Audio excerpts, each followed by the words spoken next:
Hello. This first podcast in the third series is entitled Fantasy Physics, the Non-Existent Neutrino.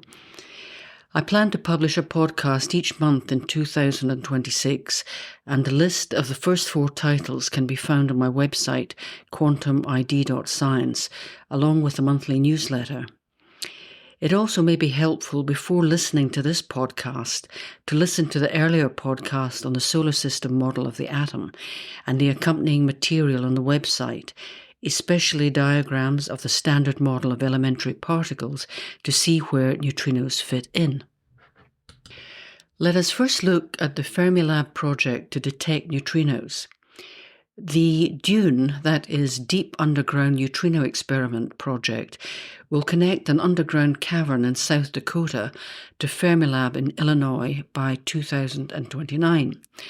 It is funded by the Office of Science and the Department of Energy of the US government at a cost of between $3.3 and $5 billion and will employ around 1,400 scientists. The Fermilab website states, quote, "At Fermilab, scientists will accelerate protons and smash them into a target. This generates a beam of neutrinos that travel through the DUNE near detector on the Fermilab site, then through 1,300 kilometers of Earth, no tunnel required, and finally through the DUNE far detector at the Sanford Lab in South Dakota. Data from neutrino interactions collected by the detectors will be analysed by DUNE collaborators around the world as they unlock the mysteries of neutrinos and the role they play in our universe." End quote. The process of producing a beam of neutrinos is explained in a video on the website. In summary, firstly, a beam of protons is fired at a graphite target, releasing nuclei of the graphite which decay into positive pions and negative pions and neutrons. Secondly, a magnet selects the positive pions and focuses them into a beam. They in turn spontaneously decay into positive muons and neutrinos. Thirdly, a block of concrete and steel slows down and absorbs the muons, but the neutrinos can go through anything, and so a neutrino beam consisting of trillions of neutrinos is left. Can you spot the contradiction in this enterprise? The neutrino, which does not interact with matter, will be studied when interacting with matter. Is no one at Fermilab aware of the law of the excluded middle? Either the neutrino interacts with matter or it doesn't. Later in this podcast, I shall explain the sleight of hand used to disguise this contradiction. Other anomalies include 1. If the highest form of radiation, such as a gamma ray at around 100 kilo-electron volts, cannot penetrate a concrete and steel mixture, how does a particle of energy of 0.120 electron volts manage to do this? Just to emphasize the disparity in scale, a kilo-electron volt is a unit of energy equal to 1,000 electron volts. 2.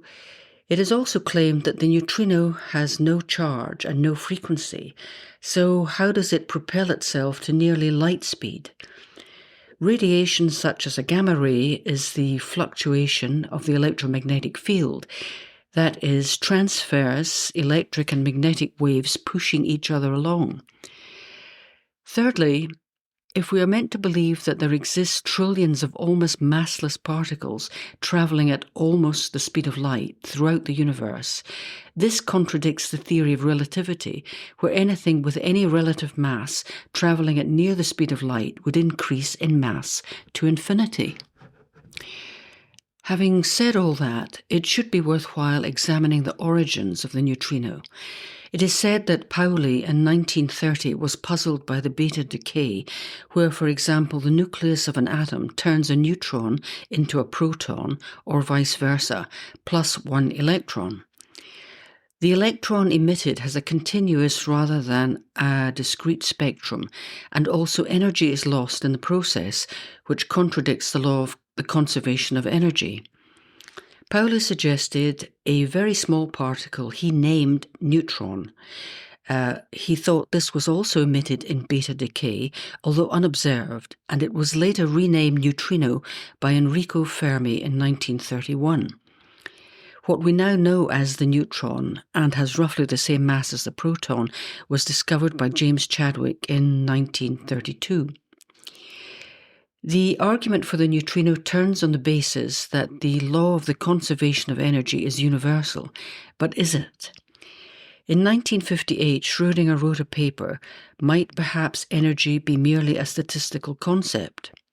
Quote, "Arguments are given in favour of the opinion that the quantum mechanical frequency multiplied by Planck's constant has for microscopic systems not the meaning of energy. It is suggested that the concept of energy and its conservation, just like that of entropy and its increase, has merely a statistical meaning. The energy of a macroscopic system being the product of Planck's constant and a weighted average of the frequencies in question." End quote. And he compares the situation to that of thermodynamics. Quote, "Thermodynamic equilibrium is only an abstraction, a limiting case that in actual fact is never met with. No system that we observe has a sharply determined energy value. Nay, we must not even admit this in the mental images we invent in order to describe what is going on. For nothing that takes part in what is going on has a well-defined energy. Is that not rather in favour of the view I am advocating, that energy, just like entropy, is a statistical concept? Any display of physical events, while to the classical view it was taking place within or between systems of well-defined energies, is quantum mechanically represented by state functions that do not depend on time just by one imaginary exponential factor with one single frequency, but by a superposition of several, as a rule a great many such terms covering a discrete or continuous range of frequencies, though it may be restricted to a narrow domain of the spectrum. Only in this way can one obtain a representation of something happening, an evolution in time. These considerations fortify my conviction that for small systems with few degrees of freedom, one ought not to consider the product of Planck's constant and the frequency as meaning a definite amount of energy, while for macroscopic systems this relation is, of course, indispensable for the theory of thermodynamics and ought itself to be given a statistical foundation." Close quote. This view ties in with Schrödinger's entire theoretical approach, which is to consider the atom as comprised of overlapping standing waves of different frequencies. And when he talks of superposition, he is referring to waves overlapping, not the crackpot idea of two particles in the same place at the same time. Please listen to one of the many interviews with Roger Penrose on superposition or entanglement to get a brilliant physicist's view as opposed to the nonsense peddled by so many scientists. Neutrinos were first detected experimentally in 1956 by a group led by Clyde L. Cowan and Frederick Rines of Los Alamos National Laboratory. Further experiments to ascertain the mass of the neutrino have been conducted regularly over the years. In a Scientific American article by Joanna Thompson entitled "What are Neutrinos and How Can We Measure Their Mass?" dated June 15, 2022, she accepts that despite the increasingly elaborate experiments, neutrinos are not detected directly. Quote, "Even this setup can't detect the elusive ghost particles directly, however. Instead, the spectrometer measures the energy of electrons that are released alongside neutrinos by radioactive hydrogen as it decays. The maximum energy of these electrons is well documented. Once scientists record the total energy from this experiment, it is simply a matter of subtracting out the electron's energy. Whatever is left over belongs to the neutrinos." End quote. So nothing has been proved, only hypothesized, and the hypothesis rests on the universality of the principle of the conservation of energy. So the contradiction noted earlier has been worked around. The neutrinos in the experiment are not detected interacting with matter, but simply postulated because of a missing quantity. What I find so bizarre is that the proponents of the Copenhagen interpretation are usually at great pains to wrest quantum mechanics from the grip of classical laws and emphasize the complete departure of quantum mechanics from classical physics. Yet here they do not question the conservation law's applicability to quantum behavior. I won't bore listeners with a full list of the species and subspecies of neutrino that are said to exist, but instead ask the question, so what if they do exist? Will it change your view of reality one iota? Compare it to Galileo's hypothesis that the Earth circles the Sun, and the ramifications of Darwin's theory of evolution or Einstein's equation for mass and energy. As I pointed out in a previous podcast, looking for answers in smaller and smaller objects, whether observable or not, will lead down the rabbit hole of infinity. Theoretically, space and time are infinitely divisible. Is it that important that there is a blip on a screen for 1/1,000,000th of a second? Let's move on to finances and the cost-benefit analysis. It would be useful to conduct a comparison cost-benefit analysis of the neutrino project at Fermilab and the nuclear fusion projects. The first is spending around $5 billion and states that its goals are, quote, Dune will pursue 3 major science goals. 1. Find out whether neutrinos could be the reason the universe is made of matter. 2. Look for subatomic phenomena that could help realize Einstein's dream of the unification of forces. And 3. Watch for neutrinos emerging from an exploding star, perhaps witnessing the birth of a neutron star or a black hole. Close quote. The first goal really amounts to stating that matter may be the cause of matter. The second goal is contradictory in that it claims unification can be found in more division. I don't claim to understand what the third goal is about. Contrast the nuclear fusion project, which may have more funding of around $8 billion, but will benefit mankind by producing clean and cheap energy.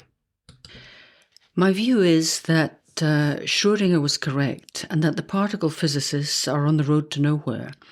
I have demonstrated in earlier podcasts how a particle, earlier named corpuscular theory of matter, won't fly because it contains many logical and scientific absurdities which have been papered over by any number of ad hoc additional particles, forces, principles, etc., which do not bear scrutiny. Like magicians or con men, they rely on confounding the public and dismiss anyone with the temerity to challenge their absurd activities. When physicists do challenge their theories, as Schrödinger did, he was misinterpreted and sidelined. Leaving that to one side, and as an afterthought, I came across a paragraph in a paper by Helga Zepp-LaRouche titled "Defend Mankind from the Satanic Climate Change Swindle," where she points out that, quote, it began the willful elimination of the potential for scientific discovery of necessary knowledge because it began to direct human and industrial resources, as well as financial means, into completely delusory fields of technology. Above all, the intellectual potential of students and researchers was thus absorbed into areas which ultimately represent a dead end in the development of mankind. Close quote. Whatever the merits of her argument on energy and the Green Movement, I believe her comments on scientific discovery could apply to physics. The search for truth has been suborned to commercial and other interests. Whether this is the upshot of some demonic global plot to direct the world's brightest minds along fatuous paths, or simply that the education system is flawed, combined with traduced institutions and ineffectual science journalism, I do not know. It does, however, have parallels in geopolitical analysis of the forever wars, where there is no real intention to win, only to keep it going for as long as possible in order to siphon off maximum taxpayer funds.